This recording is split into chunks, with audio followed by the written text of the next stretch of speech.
Perni Nani గోడౌన్లో ration బియ్యం missing కేసులో కీలక పరిణామానికి సంబంధించి బ్రేకింగ్ అందుతోంది. సివిల్ సప్లై శాఖ కృష్ణా జిల్లా మేనేజర్ కోటిరెడ్డిని పోలీసులు అదుపులోకి తీసుకున్నారు. నిన్న గోడౌన్ మేనేజర్ మానస తేజను అరెస్ట్ చేశారు పోలీసులు. ఈ కేసులో కోటిరెడ్డికి ప్రమేయం ఉందని పోలీసులు అనుమానం వ్యక్తం చేస్తున్నారు. పేర్ని నాని గోడౌన్లోని రేషన్ స్టాక్ వాల్యూలో తేడాలున్నాయని స్వయంగా పోలీసులకు కోటిరెడ్డి కంప్లైంట్ చేశారు. గోడౌన్ మేనేజర్ మానస తేజ కోటిరెడ్డిని పోలీసులు విచారిస్తున్నారు. ఒక కీలక పరిణామం అనే చెప్పాలి. సివిల్ సప్లై శాఖ కృష్ణా జిల్లా మేనేజర్ కోటిరెడ్డిని పోలీసులు అదుపులోకి తీసుకున్నారు. నిన్న గోడౌన్ మేనేజర్ మానస తేజను అరెస్ట్ చేశారు.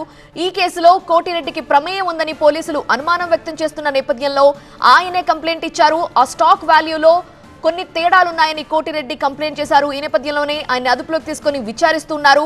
పేర్ని నాని గోడౌన్లో రేషన్ స్టాక్ వాల్యూలో తేడాలున్నాయని స్వయంగా పోలీసులకి కంప్లైంట్ చేశారు కోటిరెడ్డి.